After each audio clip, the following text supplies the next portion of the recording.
The spirits, the Shen, really are the light in the lantern. They're non-quantifiable. We can't put them in a tube. We can't measure them. And yet we know them, because when you look at this candle right now, it's different from now. And that's a Shen disturbance. Could we say exactly what happened? We could say the candle looks just fine. So many of our patients come in and things look okay. Or even the symptom that they came in with looks better.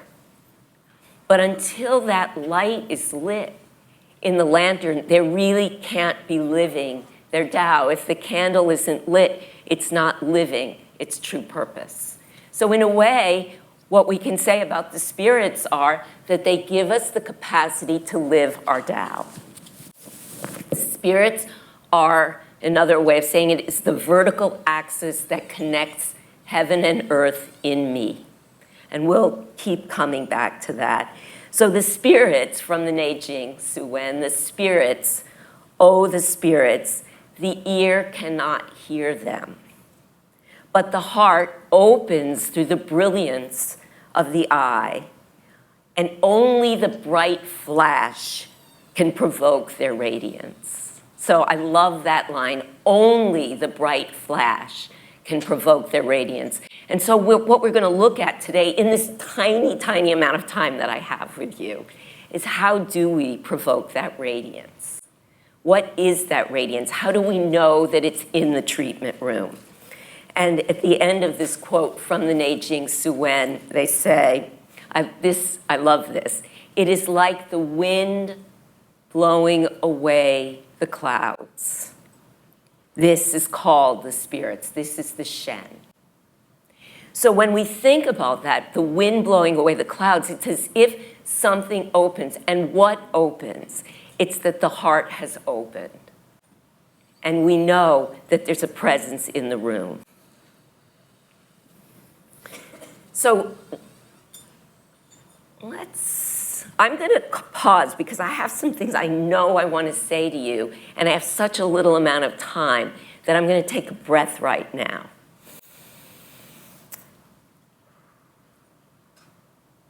Yes, good.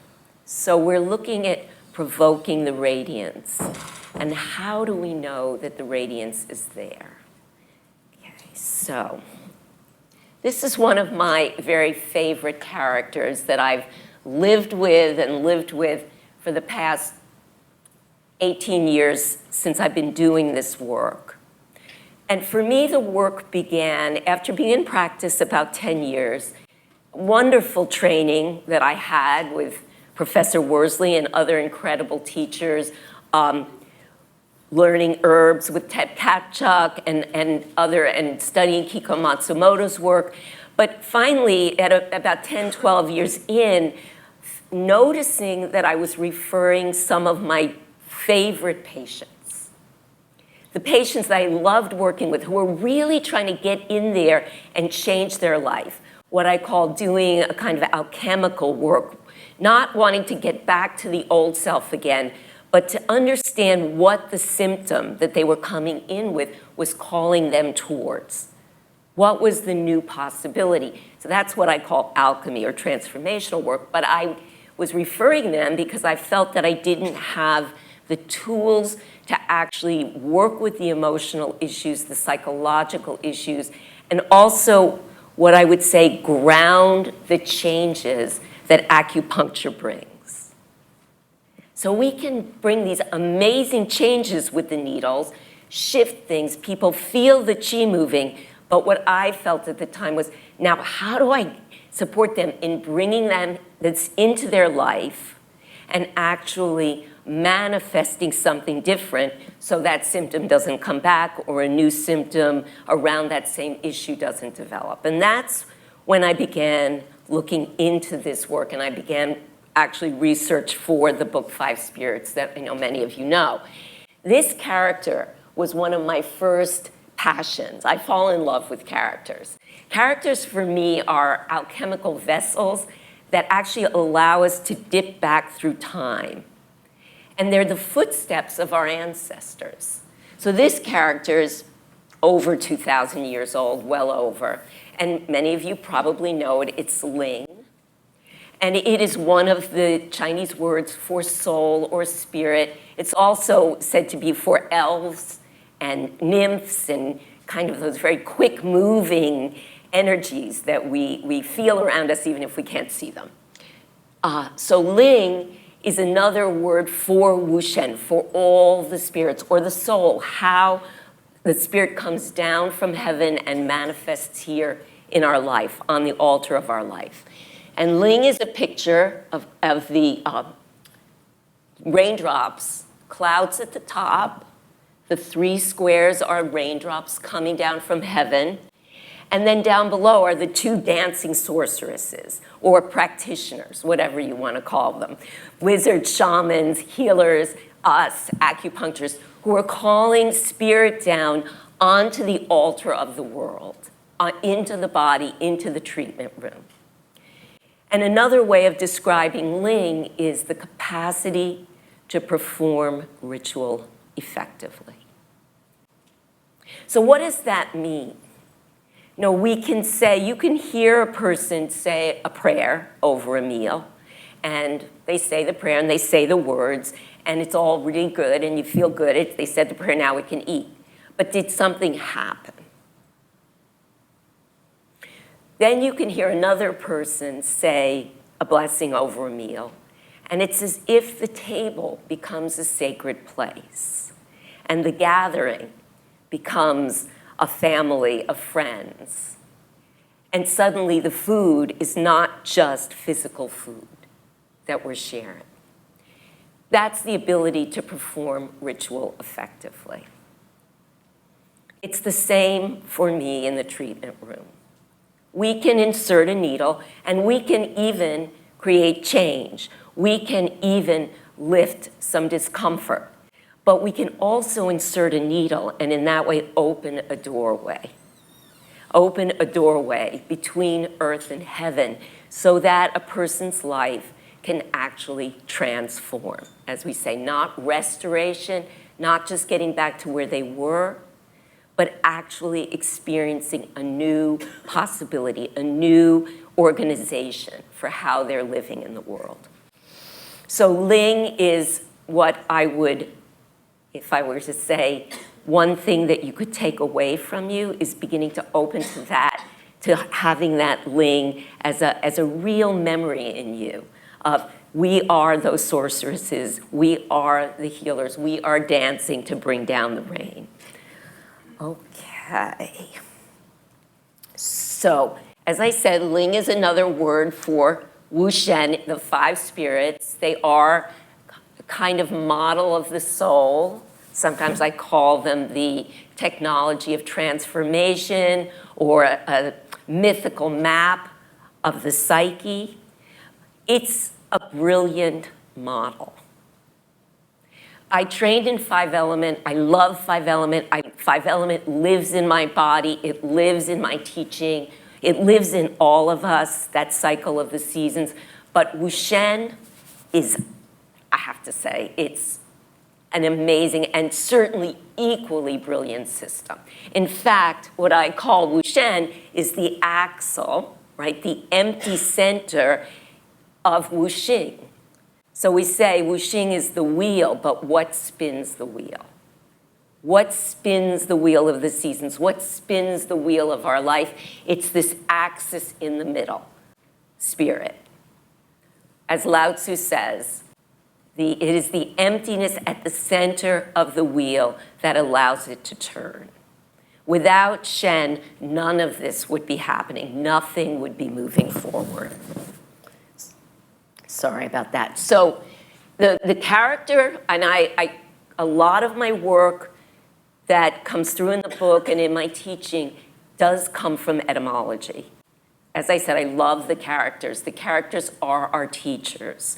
So one of the main streams of the work in addition to textual analysis, reading ancient texts, studying the Neijing and studying the Secret of the Golden Flower, which was an important text. All those texts are in the back of the book. I'm not going to get into that. But also just studying the characters, living with the characters and meditating on them, and letting them actually inform me. So Wu Shen is a wonderful character. Wu, which is 5, originally was an X. It was just a crisscross. It's become this, but what 5 is the crossing point of heaven and earth. So the crossing point of heaven and earth, those 4, or the 4 points of the compass, at the center, again, we have the quintessence, spirit. So there's a reason why there's 5. It's not arbitrary. It's 5 because we're looking at what is at the core. What is the mystery? What is the Shen at the center? So Wu, and then Shen, which is such an incredible character. So on the right is a picture of an altar. Okay, that is an altar. And sorry, on the left, I'm a little dyslexic. So on the left is an altar. On the right, the square with the you see the vertical axis again, is a picture of 2 hands holding a rope. 2 hands holding a rope. And what is that rope? That rope is the connecting link between heaven and earth. So Shen is not just what's up there. It's not just what's up there far away in heaven. It's also what's down here on earth. And we are that connecting link. It is our hands that are holding that rope. So Wu Shen, the 5 spirits, is, that's a little fast. I wanted to go here, the vertical axis. Okay, so we're talking about a vertical axis. In the character also you see, it's also something about lightning coming down. It's about that flash of radiance that we heard in the Neijing, and all of these different systems. We see this vertical axis throughout all traditional medicines, all traditional philosophies. So it's lightning, it's in yogic philosophy, we call it the Shushumna, right? That what runs up and down the spinal column. So this is a mythical map of how the nervous system actually works. People understood this, that the nervous system is actually a connecting link. It's a conduit. So in the chakras, and also the tree of life in the Kabbalistic tradition, are all maps of this vertical axis through which spirit comes down along that rope to actually reside on the altar of the material world,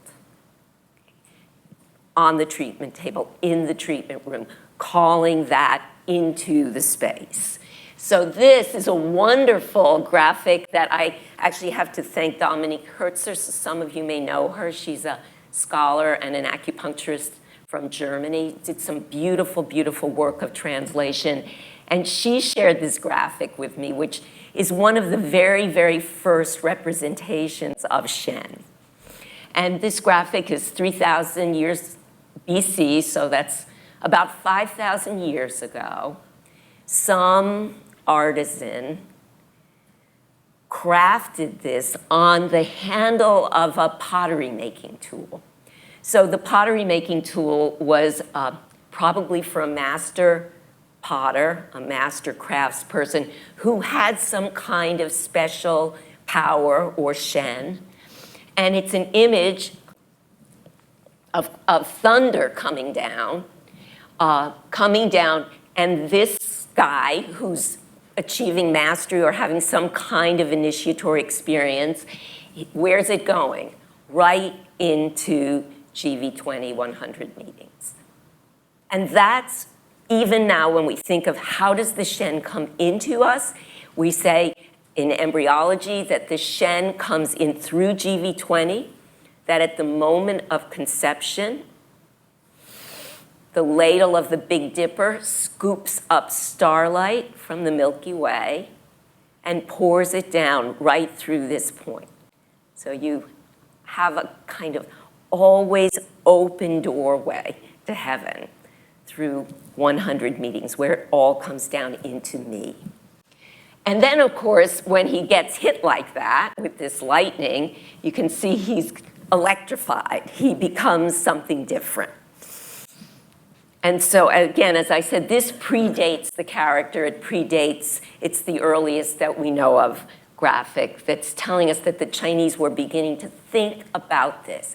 How does heaven come down? How does spirit come into us? How does it come to reside on the altar of the earth?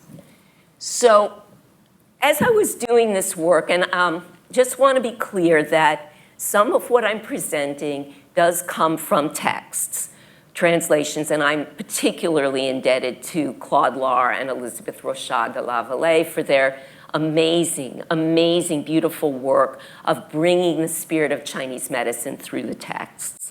So I use their texts a lot. I also spent a lot of time reading an alchemical text called The Secret of the Golden Flower. Again, those are in the bibliography of Five Spirits. I'm very influenced by Carl Jung's work, so I want to give credit to that, JR.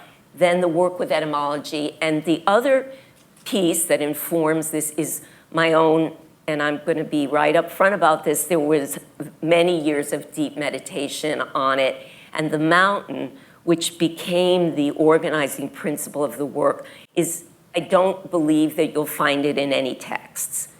But, so it was a kind of, I don't know if I like the word transmission so much, but it's kind of the best word, that as I was doing the research and looking at the etymology, it became clear to me that the spirits form a kind of mountain.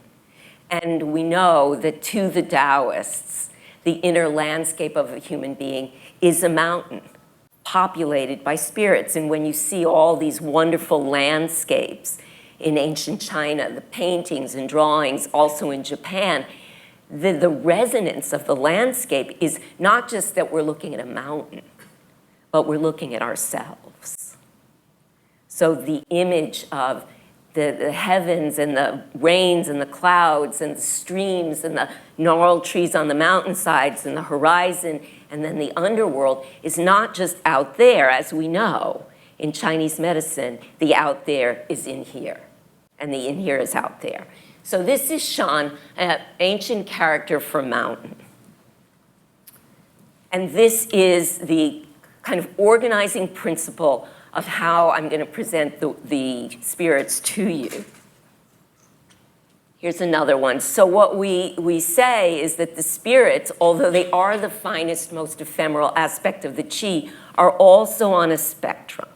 So if we see qi is everything we know, from the muscles, the blood, the what we call life force, all of it in a sense is qi. But at the top most yang aspect we have the Wuxian, and then in Wuxian we have a spectrum from most yang to a little bit of yin, a little more yin, a little more yin. So in a way, it looks very much like the mountain. At the very top is this sunlit region where the most yang aspect of the Shen reside. And just to clarify a point, you're all practitioners, so you're not going to be completely crazy when I teach people who aren't practitioners and aren't used to Chinese medicine language. They're like, what? But the Shen is both all the Shen, right? All the Wuxian. It's the light in the eyes. It's many things, but it's also this most yang, most ephemeral aspect of the five Wuxian themselves. So I'm now going to turn to this mountain. Here it is, photo of a mountain it enters us into it. And this is the mountain that came to me. So this is what I sometimes call this Kunlun mountain, because Kunlun was the sacred mountain in China. And when I started to do research on Kunlun, what I found out about it, it changed locations. throughout Chinese history. So Kunlun kind of tracked wherever the center of Chinese civilization was, and it was the sacred mountain. And then I've, of course, found, as many of you know, that Kunlun now is on the Tibetan Chinese, it's in the northwest region on the border between China and Tibet. And when I talked to people who'd been there, I ran into some people and they said, yeah, it's pretty deserted now. It's mostly nobody lives there, and there's a lot of old tanks and, you know, remnants of the war there. And I thought, isn't that an amazing metaphor for what's happened to this sacred mountain? And that in some way, for me, I feel part of our task as practitioners is to re-inhabit that mountain and bring life back to that place. So sometimes I call this Kunlun Mountain, but you can call it any mountain that you like. It's your mountain. And what I loved about the original idea is that Kunlun moved. I was like, that's right, because Kunlun's in me, it's in you, it's in each of you right now. You're the center of, you're the axis mundi, the center of this universe. So you are that mountain. And these are the characters themselves. I'm tracking time. I think we're good. Yes, we're good. And we're going to, the way we're going to do this is we're going to do a journey down the mountain, looking at the spirits and their place on this mountain. So just give me a moment, and I'm going to take a breath, and you can too.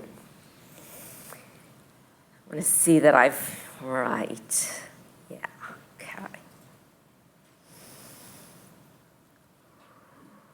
Right, good. So before we do this journey down the mountain, which is your mountain, a couple things I want to say. When I talk about the spirits as a technology of transformation, that's another way of saying that they come out of an alchemical tradition. Okay. And many of you know, if you've looked at the book, I call it Five Spirits Alchemical Acupuncture for Emotional and Spiritual Healing. And I've sat a long time with whether to stand for that word alchemy or to toss it away. And often I'll just say we're dealing with transformation and not talk about the alchemical tradition. But in truth, it's important to me and it's relevant because it's my belief that that our tradition, this medicine, is grounded in a different kind of consciousness than the current paradigm.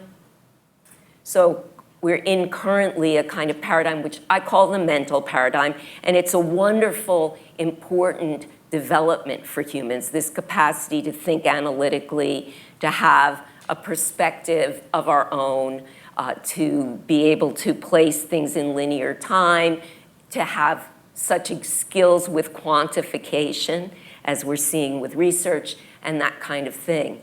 It's not my forte, but I appreciate it, and I've spent a lot of time trying to master mental consciousness. I've gotten much better at it.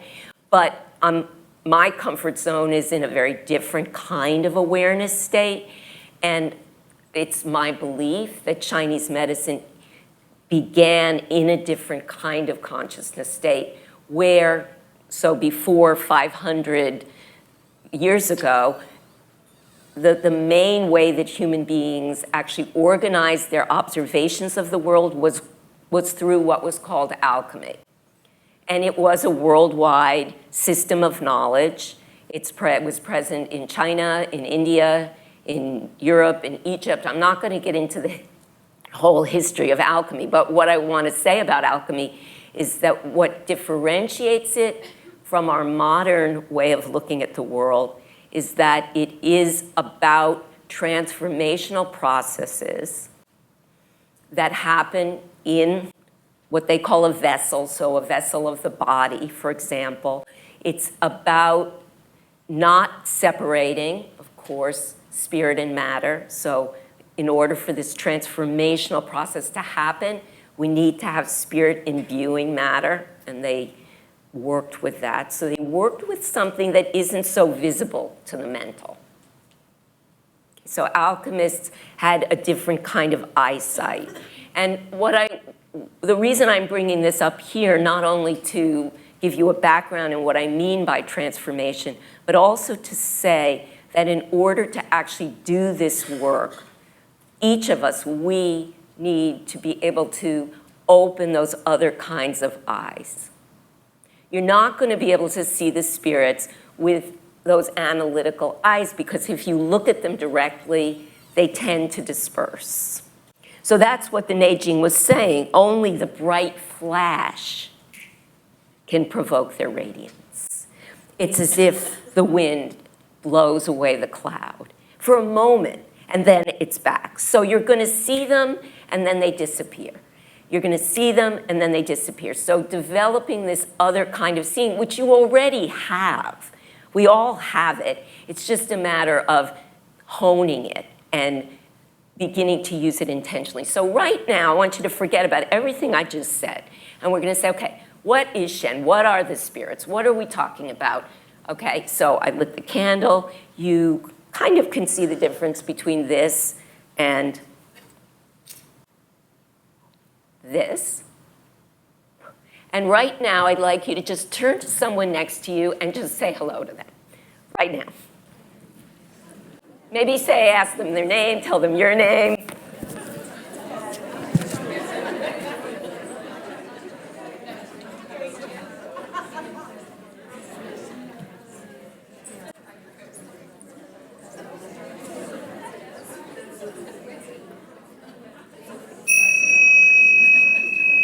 Well, that was them. So just notice, first of all, of course, when I say that, everyone's heart gets a little, Shen. The Shen's like, what? What? I'm going to connect. I have to talk to somebody. Maybe I'll like them. Maybe I won't. Maybe they won't like me. You know, the yang starts going. It's like, doop, doop, doop. And then if you're me up here watching the room, it starts to lift. And there's laughter, right?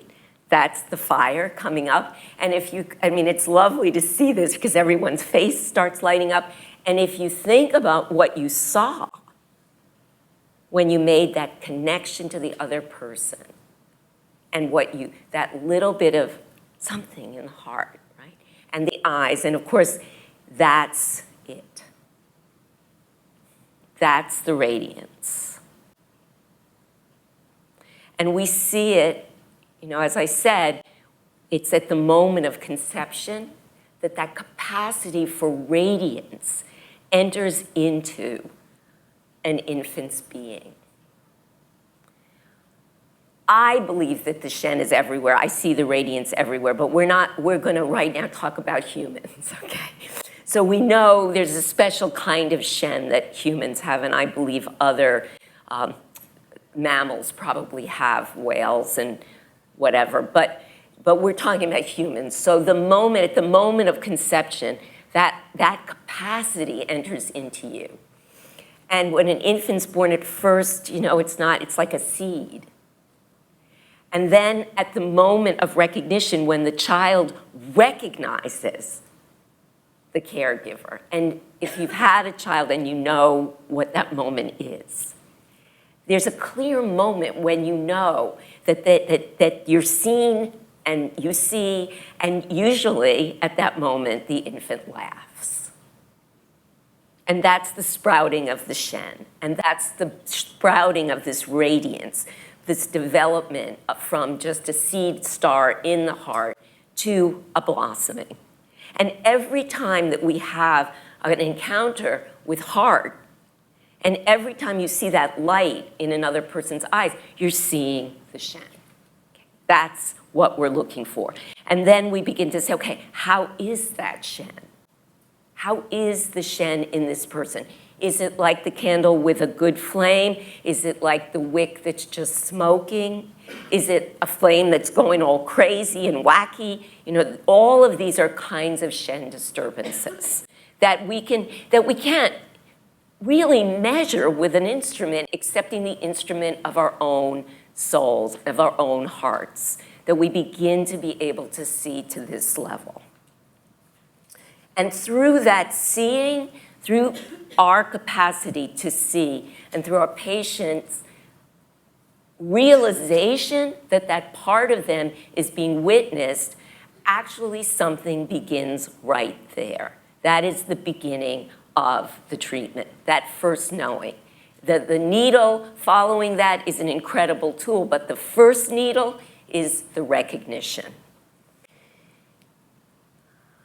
So how do we know that they're present in the room? In addition to the light that you just saw when you said hello to the person next to you, we see each of these spirits present in a different way in the room. Okay? So a Shen disturbance can be any of these that are out of balance. What a Shen disturbance basically means is that the person's life is not unrolling, that Tao is not coming through their life. In some way, some movement from stars to the altar of matter is blocked or impeded.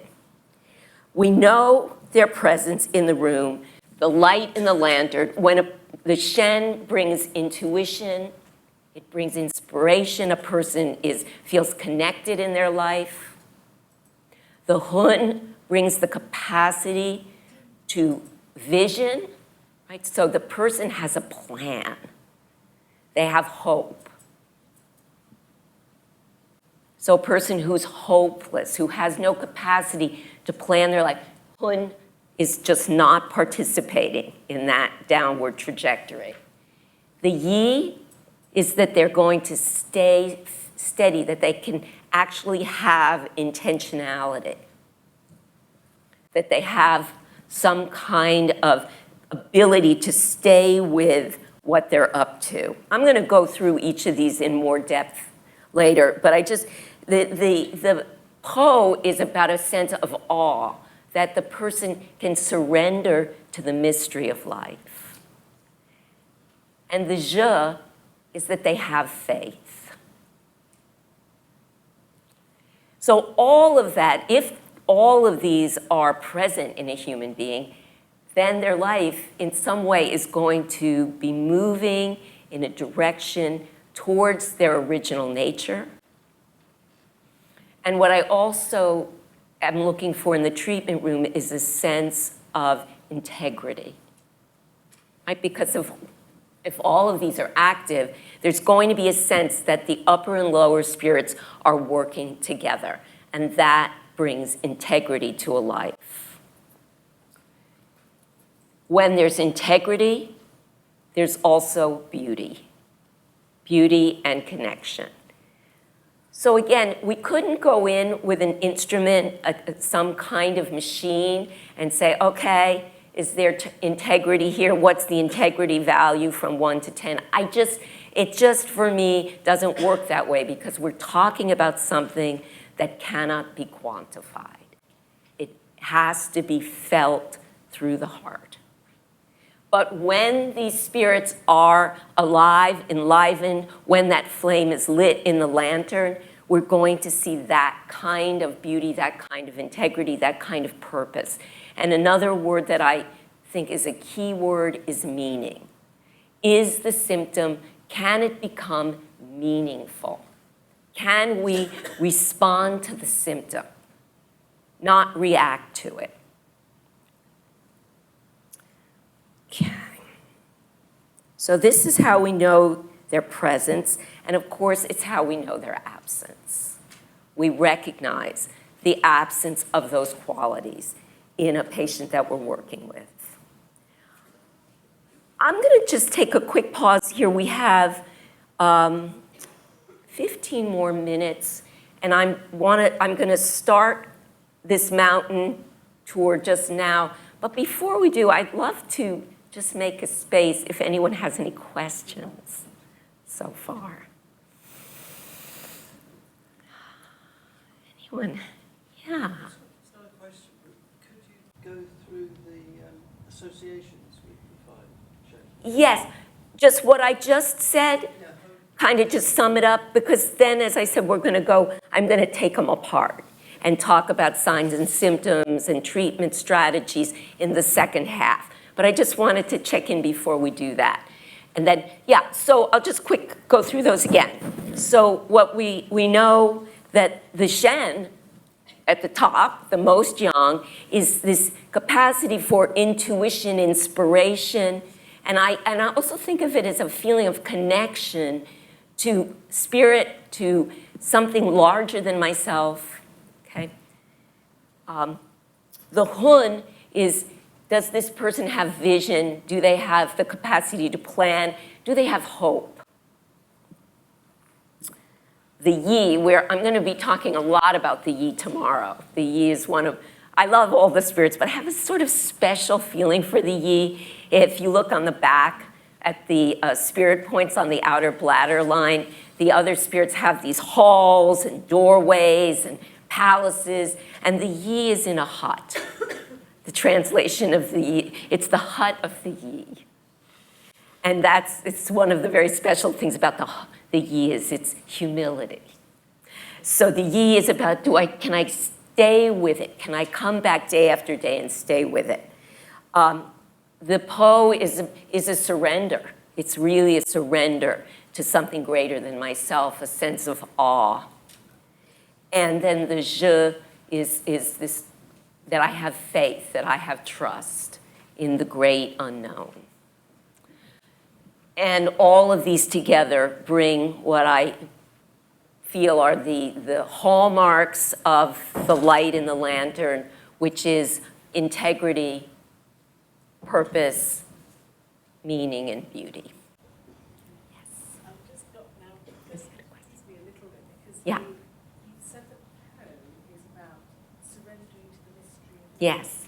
And then the Je is having faith in. Right. Yes, they're Can you just, yes. That's a subtle difference. Yes, and it will come out a lot more, but it's always difficult because those both are lower spirits. They kind of live in a collective underworld. They're not about conscious awareness. But surrender, I think of surrender, think of the metal element, right? So it's like Hoku, you're just letting go. That holding, that gripping on control. There's nothing that it's ultimately, death, which is part of this Po soul. It's the ultimate, it's let go. But the Je is like, can we have faith in that journey? And there was another question here, yes? I was just going to say, me and another one of my classmates, we went to vertical access. So we, in my yoga, we talk about an energy line. Yes. I've always wondered how, because I can connect very easily, and I know one of my classmates can as well, but I've always struggled to understand how I can incorporate that into the treatment room. Yes. And how you might, can you talk to how Well, come back for the part 2 of this, because that's where we'll go. And I loved also what you said about the yoga, the two hands holding, it's that connecting link. And actually, I want to say, which I think your gesture reminded me, that the vertical axis isn't just about from above down, okay? It's also from below up. And I love that in yoga that's really spoken, but that these traditions were not ascension traditions. What we're not talking about getting out and above the symptom or the problem, getting away, but rather letting that symptom bring us more deeply into our life, which is another hallmark of the alchemical traditions, is that they saw, as you're saying here, how do we do it down here? Yeah. How do we not just think about it, but how do we do it in matter? How do we bring spirit in here? Thank you, that was good. Any other questions before we? Okay, so I'm gonna check our time. Good, we have 10 minutes.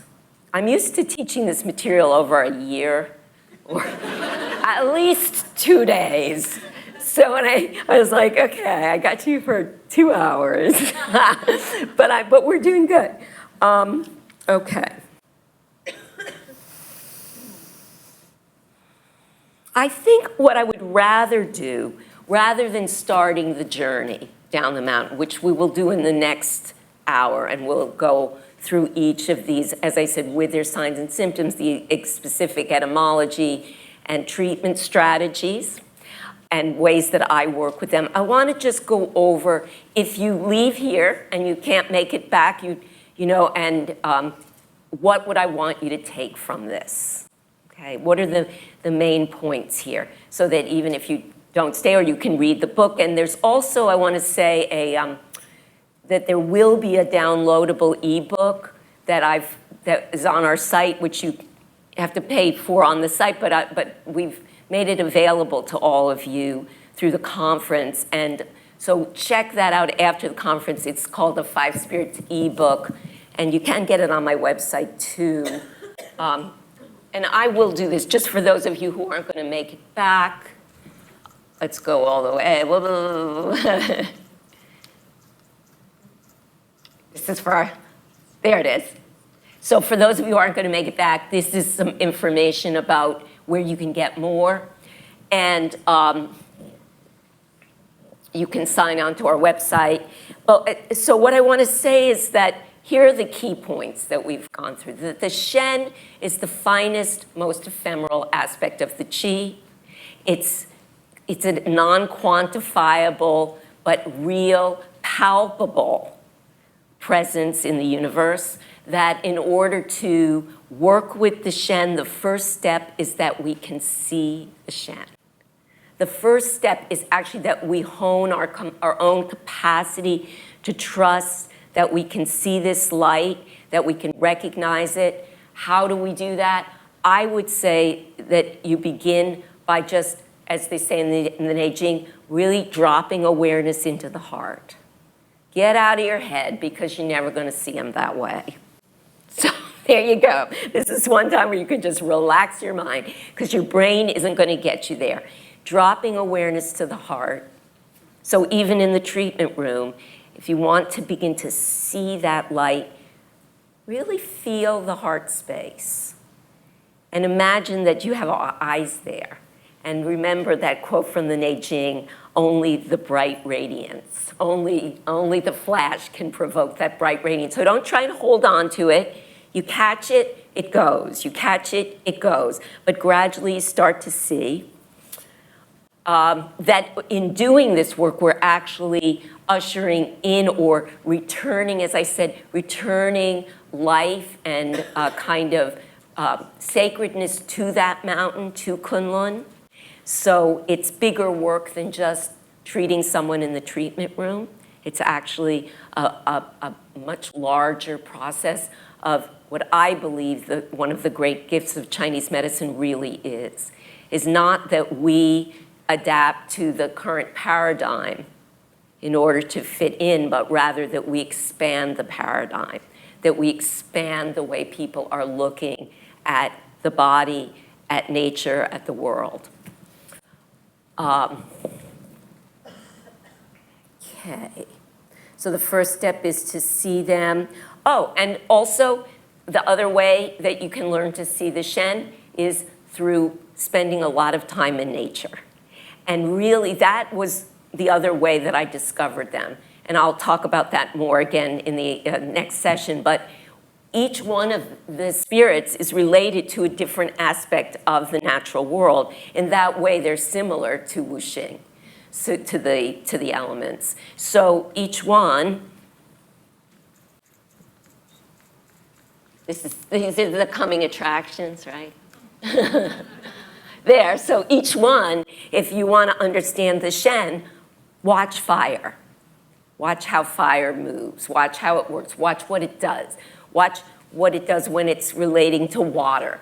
You know, as I said, light a candle, notice how you feel, blow it out, notice how you feel. Those exact somatic knowings are what's going to guide you in the treatment room. It's no different. So, for example, one of the cases I talked about in 5 Spirits for the Shen was the Sleepless Poet. So for those of you who know the book well, You know the sleepless poet.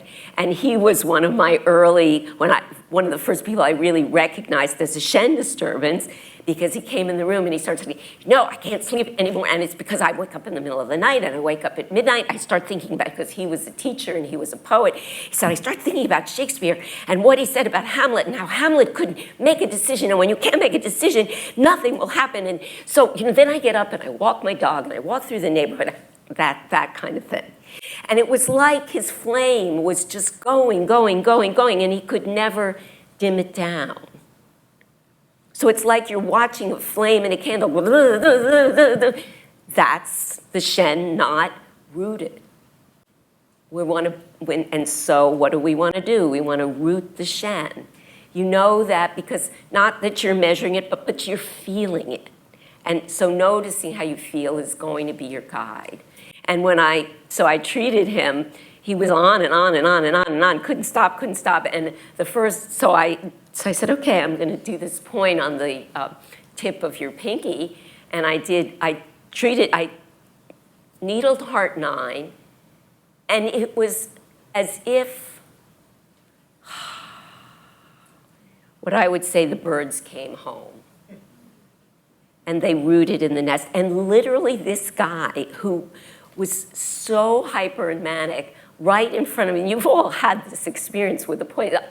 Unfortunately, it doesn't happen every time, but he was such a pure example of a Shen, that kind of Shen fire rising. He just went, oh, and he literally fell asleep on my table. And the great thing about this guy was that he loved the treatment so much, and they actually helped, and he was a writer. So then I wrote a case about him, and he wrote a short story about me that was published called Heart Fire Rising. so, okay, thank you. Thanks. So you want to know about the Shen? Watch fire. You want to know about the Hun? Watch the growth of trees.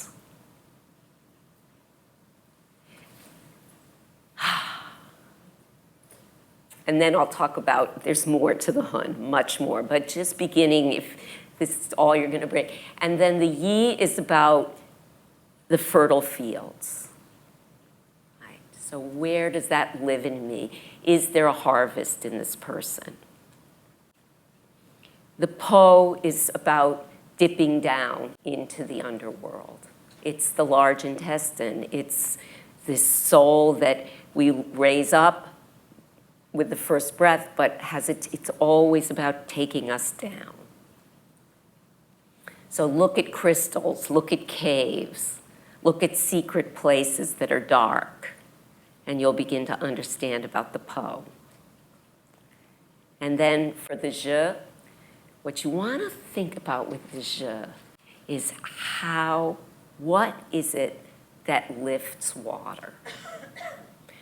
So Lao Tzu tells us that water goes to the lowest places, which it does, but the spirit of the water is different. So watch water and how it moves.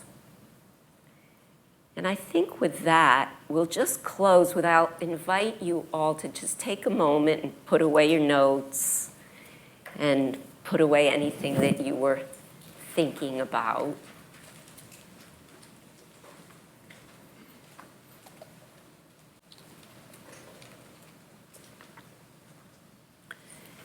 And just take a moment to feel your feet on the floor and your back against the chair.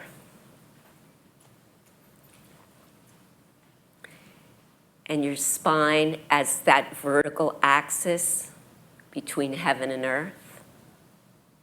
And find your own inner mountain.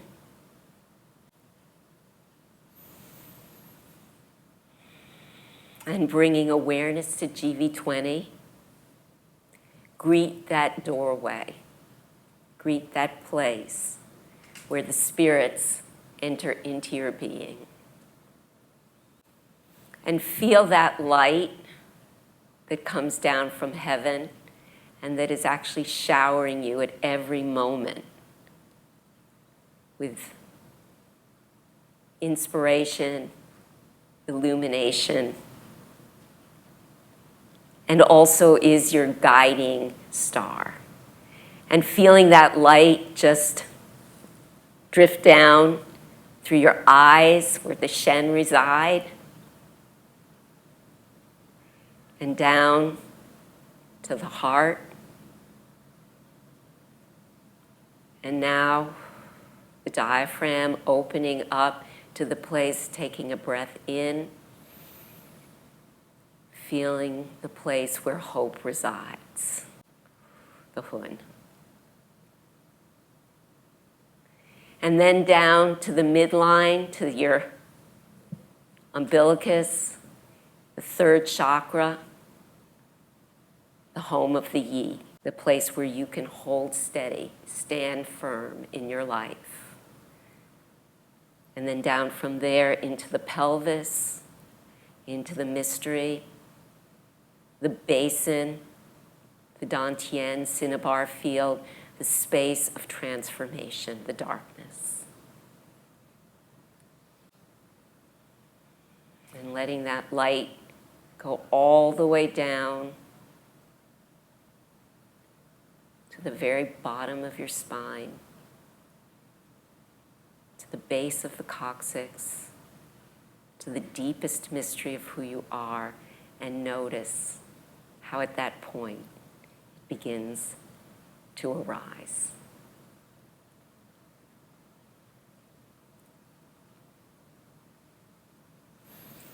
And really taking those spirits that are in you, that are around you, that are actually a downward and upward trajectory through your being with you, you can walk this way for the rest of the day.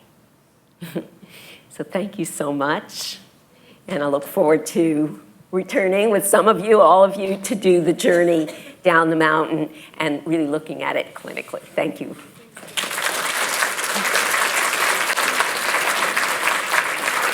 Hmm.